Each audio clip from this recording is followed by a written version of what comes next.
Hello, welcome to File New. My name's Ryan Selby. This is your one-stop shop for all your designer and creator news. Whether you're a designer or not a designer, we've got stuff for you for updates that are interesting. We got rebrands, resources, and everything in between.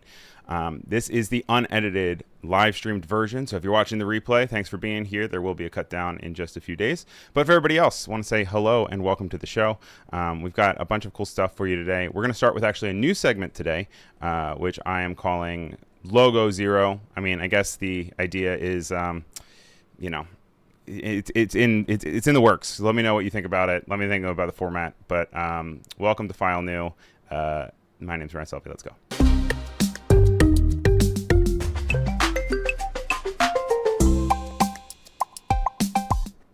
So Logo Zero is going to be a new segment where we are going to show you the first logo of a company or a brand or a product.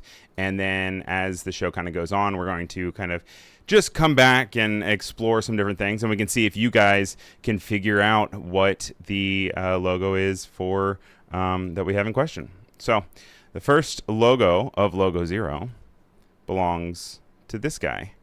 You can see it's like a little booth of sorts, almost looks like a Checkers or something with what looks like somebody maybe at a cash register and 1HR at the top, and it's got a little thing on both sides and a countertop and presumably a window, maybe some shingles or something else.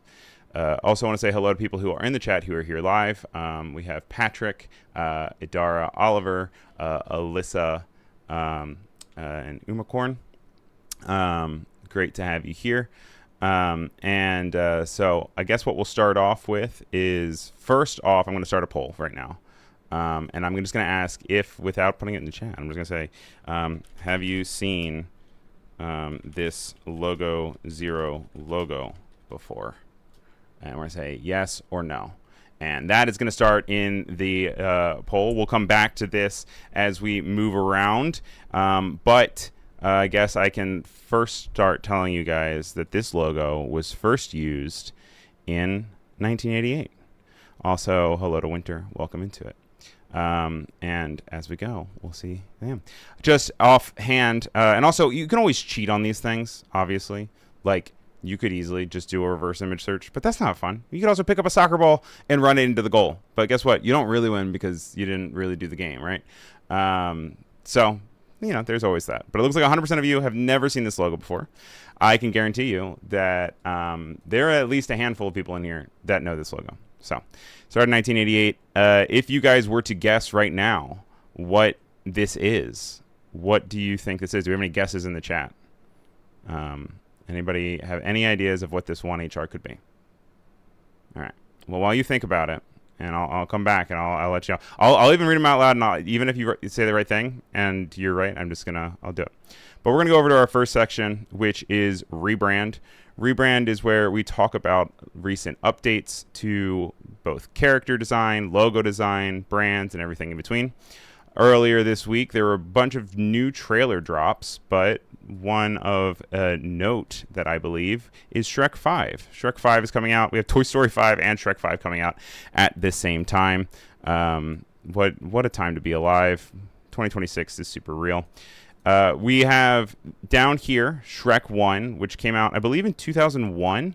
And it has everything of from these crazy textures. It has this thing on their mouths, which is called, I looked it up the other day. It's called like a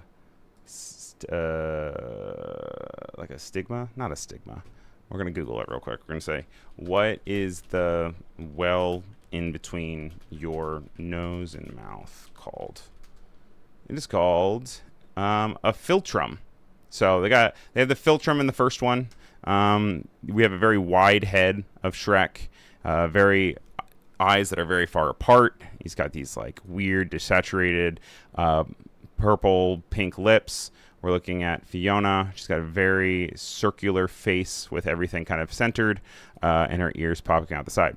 Now, if you guys were staying up to date with everything, you know that like about a year ago, they did a cast announcement, and they announced some new updates to the branding and the character design here. So if we pull up a quick look at what Shrek looks like now, we can see that they've made a considerable amount of changes to this character design. You can see that now there is a different head shape. Obviously, they're updating the textures. They're updating the proportions of his face, the proportions of these little ears. He's got thicker eyebrows. I can actually even get us a brighter picture of his character design from the thing that they showed last year. This is the thumbnail that they had for that character announcement last year, and it looks like for the most part, I was wondering if they were going to pull a Sonic and go back and change it, just because the original backlash to it was so negative that that I was wondering if they were just going to go through with updating it and changing it back. But if we look at these kind of side by side, there's a few different ones here. Actually, grab this one from somebody else. You can see that they changed his nose. He's got a more bulbous nose. He's got crazier eyebrows now. They brought his eyes way closer together. Also, thank you to Evan about Cinema for this. They have made it so that his mouth is kind of more contained within the structure of like a square of his face. He also has just kind of a different color to him. It's like more yellow for sure. He definitely was more of a neon green, like a monster or something. Then you have Donkey, who obviously is the other kind of titular character in the show. You can see that they've updated him more to bring him more fur, a little bit more mangy. Now, the idea is they have grown older between these movies, and this obviously has made a little bit of a change to them, but they've had a lot more fuzz here. To me, the Donkey character design is reading way more of like Madagascar zebra. If you guys remember the zebra in Madagascar, which is interesting because that's kind of an older design. And I guess just kind of like having this proportions kind of really blown out. We'll see here. We'll bring him in. Right? Like it feels like the proportions are really similar. Like, obviously he's fuzzier, but even with kind of this top hair and the ears on the side and kind of how close the eyes are together, if you take that, we're going to move him all the way down here to the older model. We're going to see that big change. Big change. So now we're going to go back, and we love doing polls, so I'm going to end the poll for if you guys have seen Zero logo before. 100% of you said no. We are going to start a new poll, and we are going to say Shrek new character designs. We're going to say yay or nay. I'm going to start that poll. Let me know what you guys think, and I will come back to it in just a little bit. You can see they really changed Fiona, right? Fiona has gotten a huge overhaul. Her face is completely different. The proportions are entirely new. Her eyes are much rounder, much bigger. They've brought out the ears a little bit more up, brightened them up in the same way that they've changed the color of Shrek. The hair obviously gets a big upgrade just because of technological advancements, among a bunch of other stuff. But we're looking at Fiona, and obviously there's some big changes. So interested to see if you guys like it or not. Umacorn asks, were they trying to make him more realistic? They definitely, like, he was more realistic in the past, and they also had more realistic human characters. They're definitely leaning more now into a more cartoony proportions of things. Obviously, he was a cartoon in itself, and the whole thing was a commentary on fairy tales. But the aesthetic of most of it, like, even if you look at, like, Lord Farquaad, he was extremely human proportion, not proportion, obviously, because he was a tiny guy, but he was extremely reality based. And now these are feeling way more like other properties of DreamWorks movies that kind of lean into the idea of having something like I don't know, the Crudes or something, or no, not the Crudes. What, like more like Boss Baby, and kind of a cutesy looking. Like, this is night and day, right? Like, that's completely different. Like, this looks like kind of a human face in a weird cartoon form. This just looks like a straight up cartoon. As far as other things that people are saying in the chat, is he's older than he needs dental work. Her dress is more modest, says Chris. Yeah, they took out some of the ornament of hers. Oh, and modest in the way that they actually brought up the cleavage so that it's not as visible. Yes, that's a good call out. And then, yeah, no, it's very interesting. All right, now if you're just joining us, we were looking at a rebrand of Shrek. Now we're going to be going back to this first new segment that we have, and this is called Logo Zero. This is a logo that was made in 1988. The country was in America. So it's an American company since 1988. And I will also kind of hint that the first resemblance of today's logo, well, it looks kind of the most today, is 2007 is when it looks the most that it does now. I'm seeing some ideas in the chat saying, is it fast food? Is it a photo lab? Got a bunch of kind of ideas to see if it's that. But we will continue to revisit this and check it out. Then next up, we're going to look at the KFC rebrand. This is something that I'm seeing all over the internet today and this week. There is a new KFC brand and menu strategy, a new look, some new restaurants. KFC is going full metal, pedal to the metal, to update their brand in some really cool ways. I can see here that there is an update, and this is thanks to Brand Inquirer. It says that there is a 360 global rebrand developed by JKR Global, who we've looked at a few times before. It's centered around the iconic bucket and extending across every touch point from the logo, typography, and packaging to restaurant interiors, digital platforms, and the tone of the voice. You can see that they're really leaning into this younger feel. They're leaning into the idea of youthful colors and big spontaneous.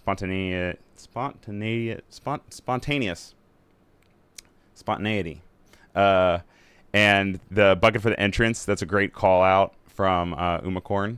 Adara is also saying, oh, wow, KFC. Yeah, they're doing some neon lights. They're playing with this new typeface that they have. Their packaging is really type heavy, kind of reminding me of that artist that does the gigantic letters everywhere. Gigantic letters installation artist. I should know her name, but I always forget it. What is her name? Not Zoom. No. Oh, well. Does anyone in the chat know who I'm talking about? Gallery space. Big words everywhere. What is her name? Huh. Wow. I'm surprised that I can't find it. There it is. Barbara Kruger. That's what I'm talking about. Barbara Kruger. Kind of gives Barbara Kruger vibes, right? With gigantic letters everywhere and crossing across the different things. They're really leaning into the finger looking good. I think that it's really funny, obviously, as a campaign that they've always done that, and it kind of is always makes your ears perk up and kind of say, did you say a slur or something? And especially when they wrap it around something like a sandwich, the CKIN, like your brain already is going to kind of bring it somewhere else, which I think is quirky and has a lot of personality there. They have a necklace that looks like a bucket. They have this crazy new animation style with characters. They're bringing in other artists like Ola Maybe that has some cool illustration and big colors. And I think that it's really successful. There's some really cool motion design behind it too. I'm going to make sure that I can get this to pop up. But they're really leaning into the bucket style. That's going to be their whole logo, the main logo. They're still sticking with Colonel Sanders, but they're putting him as an icon on top of a better known icon of their bucket. Well, I guess it's not better known, right? But it's still there. And you can see that there's some really cool stuff where they're just rotating it and then it becomes the logo itself. Which is just really pretty. So I'm going to go ahead and we're going to hop back over to Shrek real quick. And with Shrek, I want to see what you guys are thinking about Shrek in the chat. Winter says, get rid of the kernel. And but Pearly says, when my brothers drive by one of these, they salute the kernel. So I guess we've got differing opinions on the use of the kernel. Now we're going to go and we're going to end this poll here. It says that 64% of you like the new character designs from Shrek. And 36% of you do not, which is I thought it was going to be the other way around. I'm always down for an update. I'm like fine with it. I mean, there's points where it doesn't really look like him, but that might also just be because they're adding crazier animation and they're adding more expressiveness. But we'll see. All right, let's hop back over to our logo 0. And so it's a original product was to display grayscale images on your computer. So this logo from 1988 was to display grayscale pictures on your computer. Also, make sure you guys give me a follow over on YouTube. My name's Ryan Selvey. Just youtube.com/Ryan Selvey. Follow File New also as a podcast. Next that I want to cover, since we're talking about my YouTube, is we can take a look at the NBA Finals. This was a video that I posted earlier in the week. The NBA Finals happened earlier this weekend, and there was some pretty cool broadcast design among and branding that I want you guys to check out. The graphics team for the NBA Finals had too much fun. It was like a mix of bedazzled Venom, golden slinkies, and bopping around this augmented scoreboard. I covered design news, and here are some of my favorites. I cannot believe the pettiness of building a virtual riverwalk just to sink little boats for every game that the Spurs lost. They abducted Wemby, and they rendered a 1970s scoreboard to talk about the Knicks' history. This stat was hilarious. And they really ran with this floating 3D element. They've been iterating it the last few years, but they used it for starting lineups, player callouts, and score check-ins. They prioritized integrating it into the shot for aesthetics over legibility. Like, see how it casts a shadow on the court, and how the team names go around the side out of view. Like, no one can see that. But all the information could be clearly seen on the score bug that transitioned in and out, and it looked so nice. This transition also looked great. I appreciated the one dribble into the logo. And finally, I always love it when they make it look like a video game. I'm Ryan Selvey. Follow for more design stories. So yeah, that was my quick breakdown of the finals. I like I said, I really thought it was hilarious that they actually had a petty graphic that came in and dropped the boats into the water while they were talking about the loss of the Spurs. The game wasn't even over, and they were going. I'm seeing Winter Powell saying the sinking boat was funny. Yeah. I'm also seeing that Oliver Andrews now knows what the logo 0 is, which I feel like Oliver would get it first if anybody were to get it. So that makes sense. But that was the thing, and I was just I was really impressed with the graphics. They really did a lot over the span of 5 different games, which is a lot to design for and try to not repeat too much. I think that even sometimes in football and stuff, they repeat graphics. And so to see the sheer level of the creation, make sure that we mute this so that they do not sue us. Universal Music logo is introducing a new logo of sorts. It's this circle of these 4 different corners. There was reporting on it by Natalie Fear from Creative Block. The old logo for Universal Music Group looks like this, and you guys probably are familiar with it. It's a little globe. It's we'll see if we can group them all together. We'll highlight this, and we will go here. So this is the old one. They have since updated it now to have a new kind of circular rebrand. This is something that came out, I think, about a week ago. They said that the identity is built around songs and songwriters. It has a new logo, a visual system, and a purpose statement. It's all supposed about framing and bringing in the artists into the center. It says that it'll have a celebrating the enduring power of songwriting and giving it a clear voice, a lasting home, and a stronger future. And I think that they represent, obviously, the 4 corners of the planet, obviously, of their previous one. But then it also is talking about the whole worldwide experience of having a community of songwriters, and then talking about how there really are no borders or anything else with music. It's all just this one singular camera frame circle center stage that is there.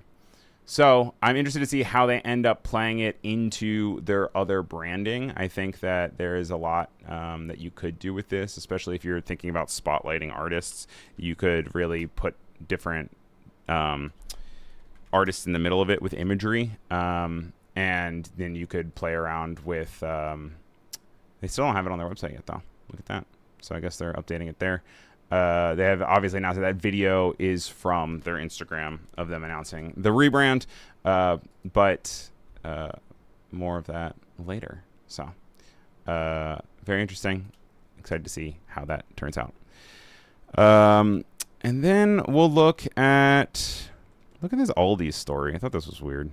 How are we feeling in the chat, everybody? I feel like it's a quieter day today, which is okay. I love quiet days. It's nice, chill. I hope everyone's having a good middle of their week so far. I know we're coming up on a bunch of time off, which brings me actually to believe I should call out that the week of the 29th to the 4th, I don't know if I'm going to stream on the 1st. All of Adobe Live is off. I might do something crazy, and I might end up streaming. I don't know if that'll be on my own channel, if that'll be on Adobe Live. I'm not sure. I might, but also if I'm traveling or something, I might also just not. So stay tuned. We will still be here next week, though, on the 24th. Also, hello to Wade, who's joining us. Also, Miss Melanie, thank you for joining. Good to see you guys. So you guys know that the fixation about having like a Labubu or any sort of like toy figurine that you can buy and you don't know what it is, and then the idea is you kind of like blindly open it. Well, according to Fast Company, they say that Aldi's newest promotion is combining free groceries with a trend millions can't resist.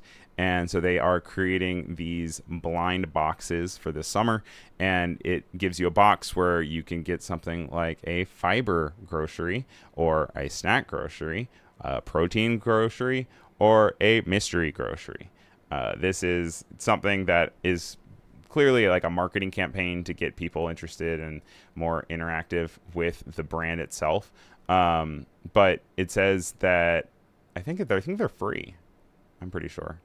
They're opening 180 stores in the U.S. in 2026. So Aldi's is really trying to figure it out. It says that you'll be able to claim an Aldi blind box for free from June 22nd through June 25th, with a new box dropping each day, dropping at 12 p.m. every day. Shoppers wishing to acquire a free box delivered to their door may do so by visiting the company's dedicated blind box website. And they'll be updating shoppers via their Instagram, announcing the theme of the day. So we were just a few days away from that. And are you guys going to get a blind box? I mean, it's free groceries, I guess, right? Free food. Everybody loves free food. Now, I'm going to ask you guys for this. Is blind grocery boxes a cool move or a try-hard marketing move? And I'd love to hear if you guys think it's cool or try-hard. All right. Start that poll, and then we'll go from there. And then finally, we'll do one more of my videos before we move out into the news. There was a really big story about Levi's and the World Cup. And so I made a quick video about it. And I'm sure you guys probably already saw it over on the internet. But let's check it out and then talk about it. When you have really strong branding, it's kind of hard to hide when a thing is a thing. Levi's has now updated their icon to be the covered up logo. If you haven't seen the story, FIFA doesn't want non-World Cup sponsors to get any attention at the game, so they make everybody cover up their logo. But when you have really strong branding, especially in a silhouetted form, then that doesn't really matter. And like I always say, when you lean into the fun thing, the marketing becomes so much better. Something a little short, just for fun, but yeah, you can see here, this is even what nobody's gonna know. They're gonna posted this on their own Instagram, and they are commenting about like welcome from redacted. I think this is something that definitely FIFA will probably fix next year because they'll probably be like, we're not letting this happen again. But it turned into a thing where this became bigger than the idea of not having any thing there, like, or just having the logo there. Like Levi's ended up getting more attention because of this marketing stunt. It goes to question, like, I don't know if they were able to immediately figure this out and they were like, this is what we're going to do, or if after they did it, they put it up and then decided, they're like, wait a second, we should take advantage of this. But I think that this really works out well because it is a time where, like, yes, they have to work within constraints, but then also being able to be like, okay, let's just go with it. Let's just run with it and have something. We have Jeffrey Yass joining from Yass Designs. Good to have you here. We were just kind of wrapping up our rebrand of the week to go through everything that had our rebrands. One thing that we are continuously revisiting this week is Logo Zero. This is a logo that was created in 1988 and 2007. The original name for this was Display. It was Display. And it was 2007. I know Oliver says that he has. But as we kind of go away from that, we're going to move into our news section. And from there, I guess after that, we'll probably be able to, like, kind of reveal what this logo is. So let's hop into some industry news.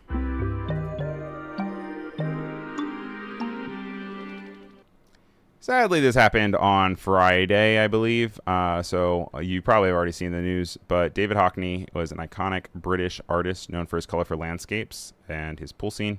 He died at 88. He actually had the record of the highest sale of a living artist at the time when he sold one of his paintings back in 2018, I believe. He was extremely revolutionary for the painting world and the art world. These are probably like his three biggest. He has his Parents in 1977, The Splash in 1967, and then the one that I feel like is probably the most poignant of all of them, and the one that he is most known for, was this portrait of an artist with the pool with two figurines.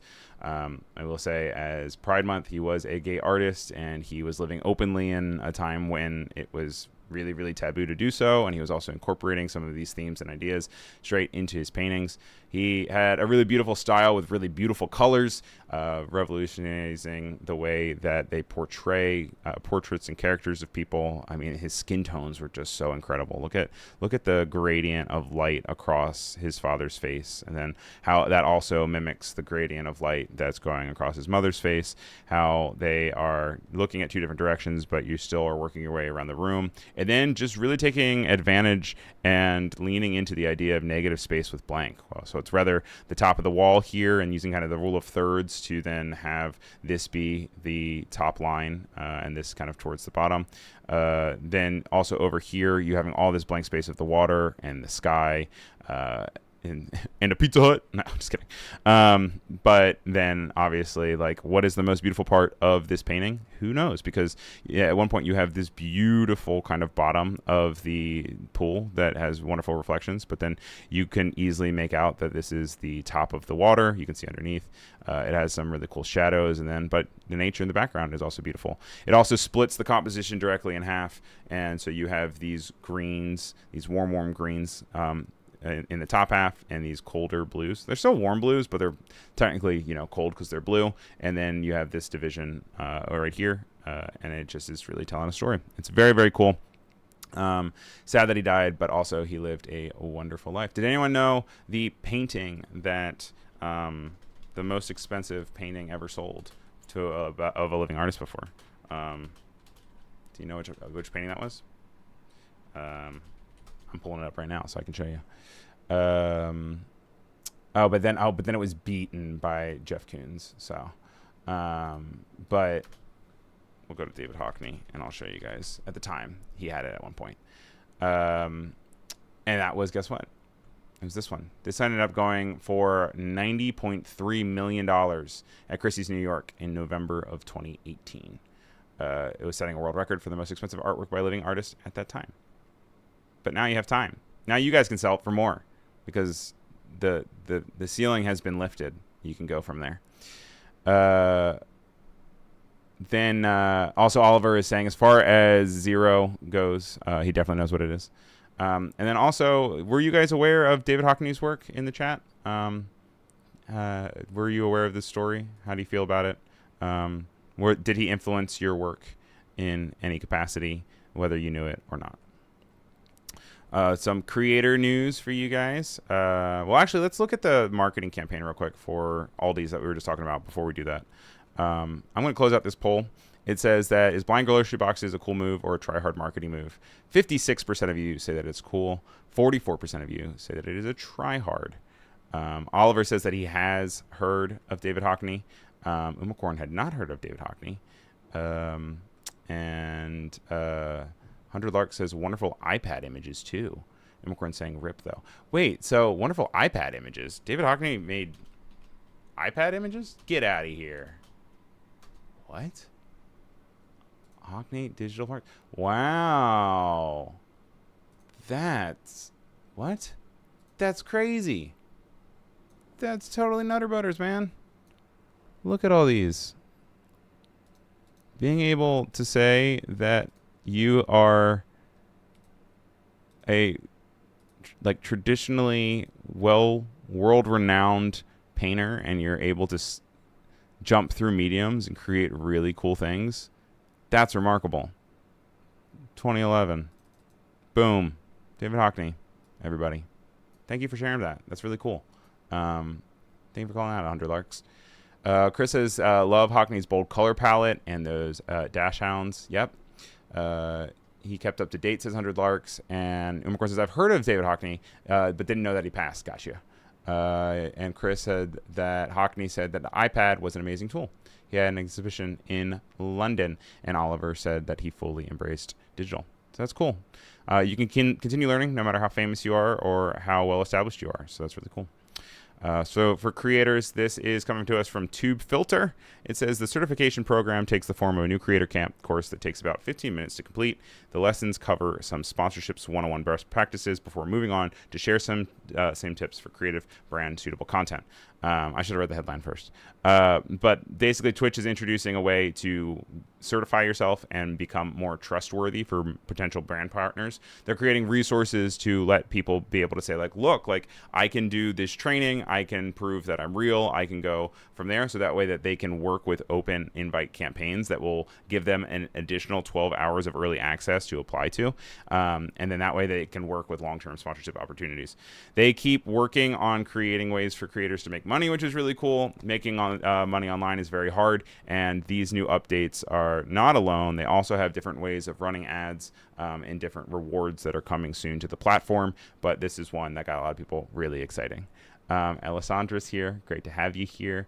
Most artists I know hop around. Oh, well, you know, way to go, Wade. That sounded sarcastic, but it wasn't.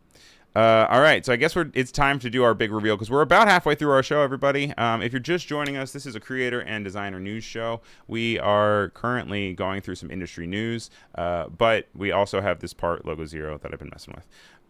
So the second name for this, before it was called what it was Image Pro. But that did not last long because Image Pro was not actually available, and it was already taken, so they had to get rid of it. And instead, they called it Photoshop. So this was the first logo for Photoshop back in 1988.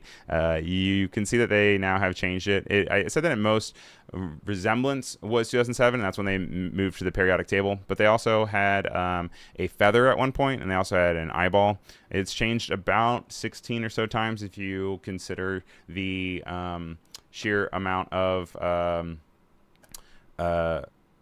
like modifications that they've made, because obviously it's changed a little bit over the years. But this was our first Logo Zero. I'm seeing in the chat Pearly Confused saying what? And yeah, so I'm guessing, I know Oliver said that he knew, but did anybody else know as we kind of went along? I was wondering if the grayscale images gave it away, was my guess. Pearly says that she remembers the feather. So I'm going to start a new poll before we then move over. I'm going to say, do we like the new segment Logo Zero? And say yes or no. And then I'll know if we want to do it again or not. Honestly, I'm going to do it again next week just because I want to at least try it twice before we poo-poo it. But I don't know if you guys liked it. I was thinking we could probably keep some of the same things. I have a few different logos that I think would work really well. Oliver says that he doesn't remember this logo because he was 9 in 1988, but he knows the next logo on from this. Yes, and I feel like that's how most people are. And there's some really cool things to check out. Let's talk about some glasses. My glasses. I can't see without my glasses. Snapchat launched or announced the launch of their new glasses, their AR glasses, augmented reality, and they cost a whopping $2,195 US. That is a lot of money. That is more than a computer, more than a laptop.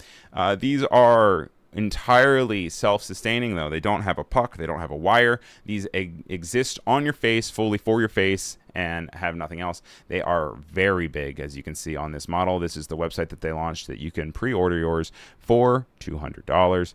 There's some reporting from Jay Peters on The Verge saying that the company says the specs are fully standalone with no puck.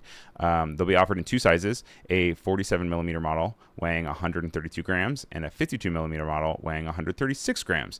And they will have removable inserts that Snap says will support a wide range of prescriptions so you can change them out.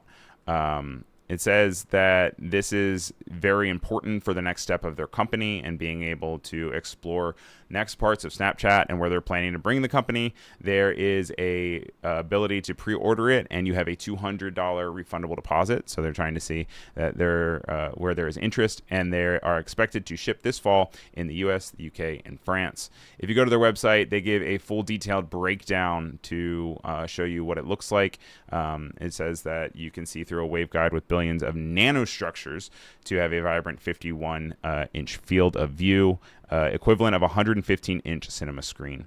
It says that it has some stereo speakers in it, and that they are crafted from polymer with a lightweight and durable frame that weighs just 132 grams. They say that for their use cases, you can see a really big screen. You can expand your workspace. You can edit your favorite moments. They are including countdowns without looking down because they have spatial timers similar to the Vision Pro. They have translating audio in real time. They are being able to take hand-free calls. There is things like being able to highlight parts of things that you're looking at, so they do have cameras, and there's also things like measuring or exploring and walking around. All of these are ideas of ways to use your glasses when they're on your face. Oliver says, I do not want a waveguide on my face. And yes, Pearly says, they're small, get two.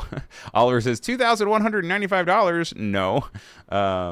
And he says, Umakor says she doesn't know if that's going to fly in some countries. Yes, that'll be something that really is going to be figured out in the coming weeks and months, how countries are going to respond to these glasses starting to pop up, because Apple's expected to have one. Meta has theirs. Google has theirs. It's all things that they're just happening now. So we'll see where that kind of goes from here. Here's some fun gear news for you guys. You guys ready for some gear news? This is coming to us from Petapixel. The new Kodak Charmera Millennium Edition is dripping with Y2K vibes. This is coming from Jaron Schneider. It says Rito, the company behind the Snaptic A1 and the wildly successful Kodak Charmera blind box keychains from last year. Speaking of blind box, is back with a new set, the Kodak Charmera Millennium Edition. So these are really super tiny. You can see in their product image that it just fits on a CD, and it works as a keychain, but it actually works that you can bring it on a keychain and you can still take pictures. Courtesy of them posting what they look like this. Very low resolution. I mean, they kind of feel very much like a Razr, Motorola Razr. As far as image quality goes, maybe a little bit more pixels, but as far as colors, definitely with a light sensor, it is really, really good. It'd be fun to have, but also I don't necessarily need it. If I want a bad picture, I don't know if I want a bad picture. I would just bring like film or something for that kind of degraded thing. But what do you guys think? You guys into it? Then let's look quickly at a fun little Easter egg that's happening in a new update for iOS. And P-Dub says, jumped over here from Behance because the chat was being weird. Yes, the chat's not really working for Behance anymore, so I don't even really read chat because it's never working for me anymore. So just always, as far as it goes, just assume file news always on YouTube. So this is a thing that was called out by MVC Mendez. where you can now have this fun little Easter egg of a dial, and within opening preview and opening images in your iPhone, you can then use this detail thing. This really serves not much of a big purpose. It's not really helping with clarity. In real life, it would help with clarity, but in this case, it's not. This is just an Easter egg, and it's fun when, tech can be fun. It can bring joy. We so often have features that nobody asked for that are not fun. So it's fun to just have something that is just a one-off thing. And so this is when you open up the preview app, you can see that now they're changing the icon to be more reflective of the Mac OS, which they then were using this, and it then also relates to Liquid Glass. And then finally, LinkedIn is stepping up its pitch to creators with a new marketplace. This is coming to us from reporting of Laura O'Reilly over at Business Insider. And basically, the rise of LinkedIn and trying to figure out what LinkedIn is its own thing. Basically, they're launching a creator marketplace, and they're helping advertisers find credible creators in subject matter for brand partnerships, speaking opportunities, consulting, and sponsored content. And it's supposed to position them as a more trustable source for a creator platform. Everybody's trying to help creators because that's its own thing. Helping brands with business-to-business marketing and trying to reach millennial and Gen Z buyers through expert voices and AI searchable content. They, in this article by Laura O'Reilly, says that creators can opt in to share their contact information with brands and showcase their best posts from LinkedIn. So I guess you don't have to share your whole thing, but then you're able to kind of pick things off from there. And LinkedIn says that its market differs because it highlights creators' credibility on specific and sometimes niche business-to-business topics that maybe aren't present on other places like Instagram or elsewhere. How often do you guys use LinkedIn? By the way, as far as that new segment, it looks like 92% of you are into it, so we'll be doing it next week as well. I'm going to create... actually, let's just not even create a new poll, because we're going to hop in to Font of the Week, and that has its own poll in its own way. Font of the Week is the segment of the show where we highlight a font from Adobe Fonts, and then you guys vote on the Font of the Week. So let's hop into Font of the Week.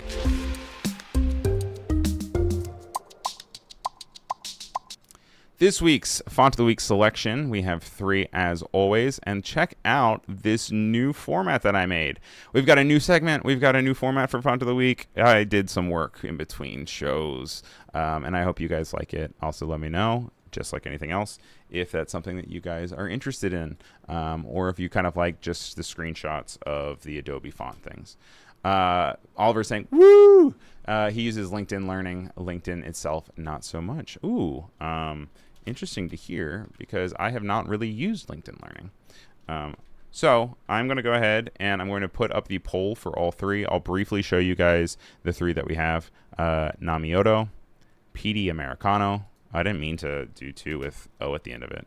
And then the third option is Aesthet Nova. And we're going to be walking through what all of these are, and I'd love to hear your guys' opinions on what you think is going to be the font of the week. Perlis is very nice. Hunter says, nice clarity. Thank you. Thank you so much. So this is Namioto, created by Dalton Mag. It was released this year. It only has 1 weight on Adobe fonts, but it is a good font. It is, I would say, a display typeface through and through. And it definitely belongs in the headline use case, where you could say, probably you would never, ever, ever, ever use this as body copy. I mean, this is so hard to read. This is for UI, and this is editorial. You could maybe, potentially, do editorial with this as like a pull quote or something. But I would say that for the most part, just stick to headlines, displays, posters, and branding.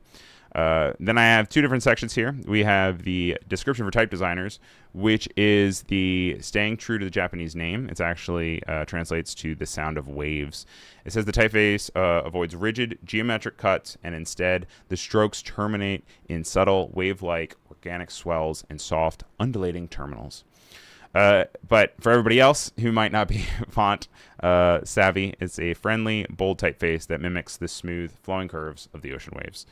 Down here, I created a pangram, which is a sentence that uses every single letter of the alphabet. Some more than once, but, you know, is that it?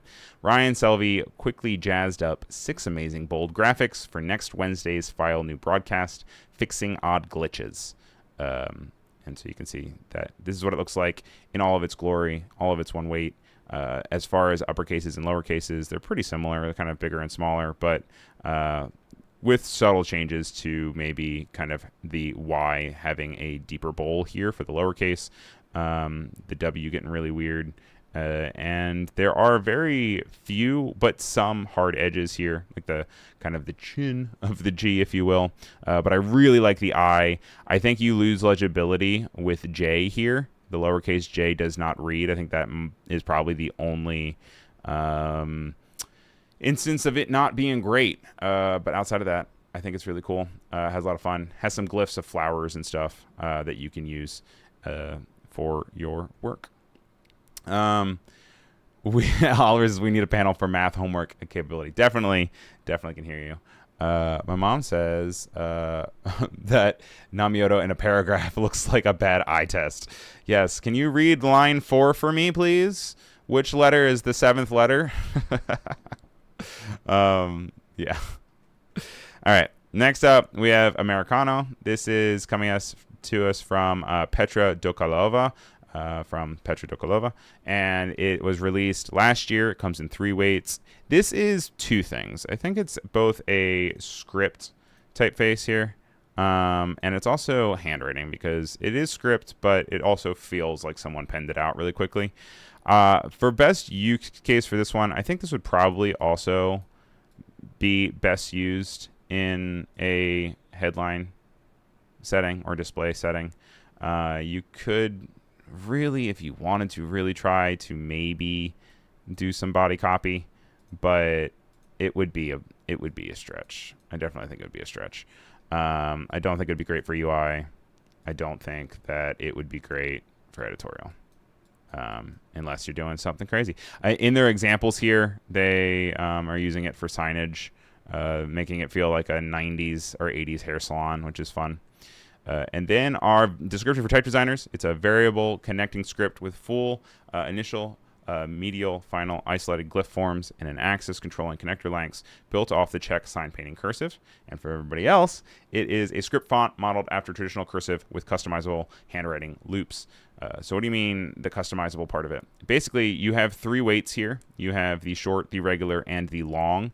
The long form make it so that you can then have additional changes to your work. So both upper and lower case here. And then you can mix and match them so that if you wanted to have something really reach out, you could. You can see here, this is probably all in short. But if we were to go here and you were to write like file new, and I wanted to change this, we could bring it to be a long thing, and it all switches. Or you can mix and match if you would like to, and we can make that one long and this one short, and then it kind of brings it together. That way it feels a little bit more authentic. So that is number 2 for PD Americano. What letter is missing? Wait, there's a missing letter here? A, B, C, D, E, F, G, H, I, J, K, L, M, N, O, P, Q, R, S, T, U, V, W, X, Y, Z. Is there a Z here? Is there no Z in this? No, jazzed. Jazz is there. Jazz is there. Jazzercise. And P-Dub says this is such a cool font. And then our last option for today for our Font of the Week contenders is Aesthet Nova. This is from Mariah Leash. And this is from In-House Type Foundry. It was released in 2020, which was 6 years ago. Oh my God. And it comes in 5 weights, which is really nice. Then as far as the classification for this one, we're just going to say it is a serif. You could maybe stretch it and you could maybe say it's a display typeface, just because it probably works best for display. You could put it into a body copy if you wanted to. But yeah, we'll say that you can. I don't think they recommend that you do, but I think you could do it, especially in limited qualities. UI UX, it's not the most clear, but if you were working on branding for something like, I don't know, like hymns or something, you might end up using it. So there's a chance. And then I don't think that it's an editorial experience where you would have this. I just don't think it's like that. As far as the description it goes, it is a Cooper Black adjacent display serif with ball terminals and soft corners across 5 weights.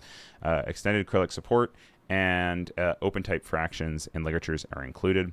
As far as the description for everybody else says, it looks like it belongs to a 1970s album cover, maybe something folky. It's warm and round with a little personality. You can see here that we have the 5 different weights: light, regular, medium, bold, and black. So it has a lot of flexibility for you. And it's just a nice, soft, calming typeface. So these are our 3 options here. We have Aesthet Nova, we have PD Americano, and we have Namioto. So yeah, I've also was thinking about maybe we normally have both hyperlinks and spotlight, but as we go around, I think we're getting closer and closer to just maybe merging the two. But let's go ahead and hop over into spotlight real quick while you guys continue to vote. Reverb Mike says that he always feels sorry for the cows, but you got to do it, otherwise they get lost for branding. Oh, you're funny. He's a funny man. I was like, what are you talking about, the cow? I was like, were the cows down here? And I was like, no, he's talking about the other thing. So as you guys vote on those, we're going to hop on over into, we'll call this one Spotlight this week.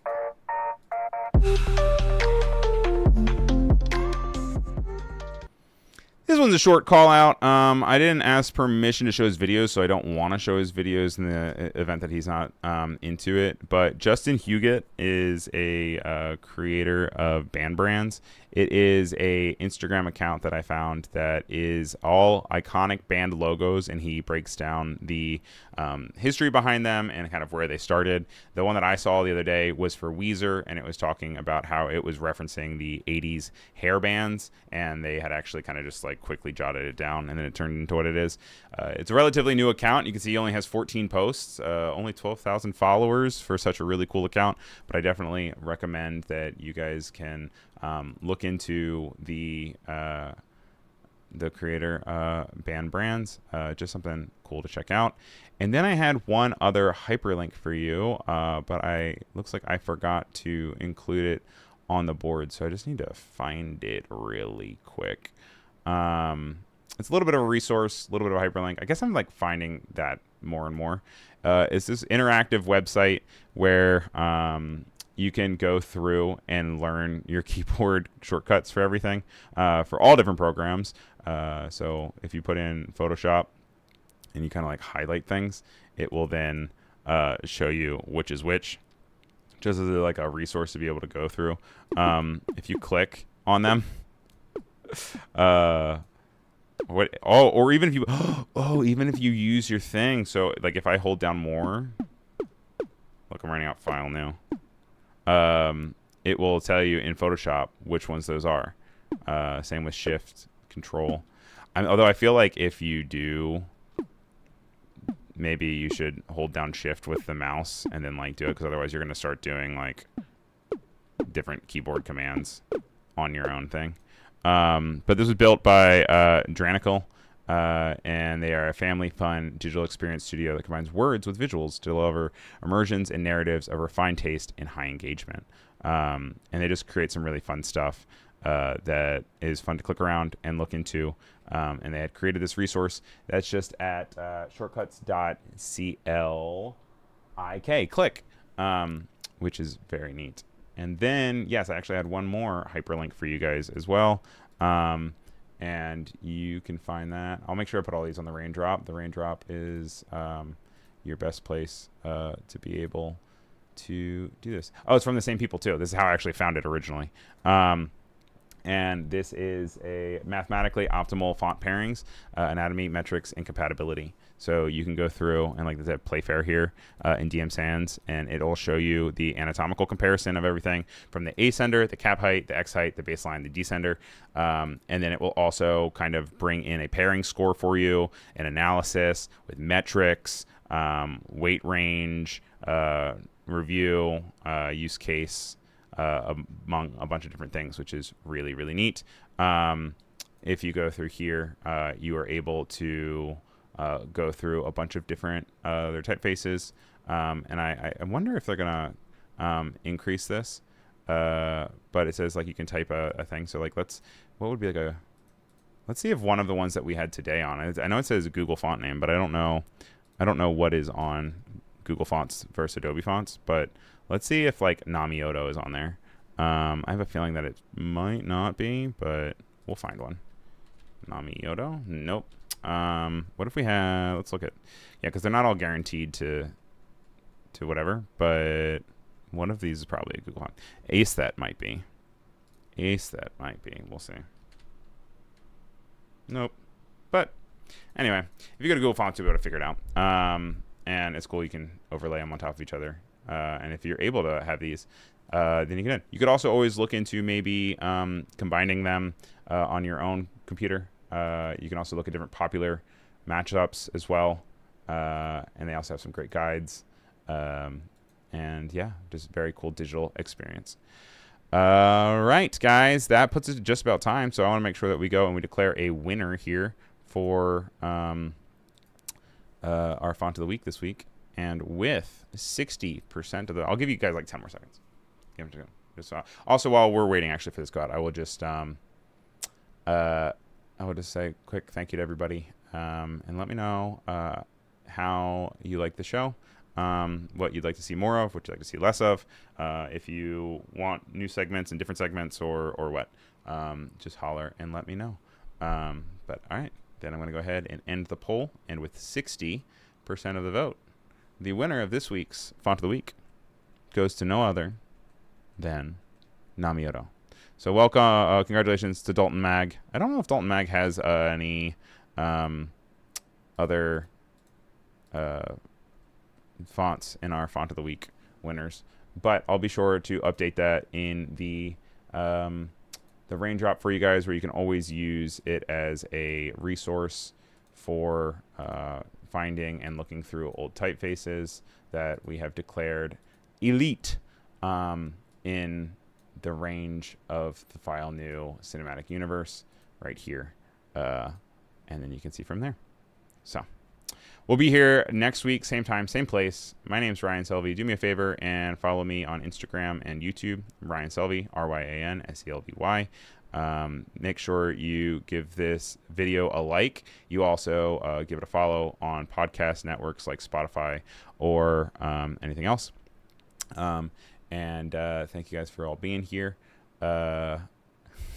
Everyone, that's good stuff, Maynard. Yep. Thank you. Thank you guys for hanging out. And coming up next, we have we have CA in LA with the Cinema Collective, and they'll be talking about some different film updates and stuff. So stick here if you're into the new stuff. You'll be automatically pushed over. But otherwise, thanks for being here.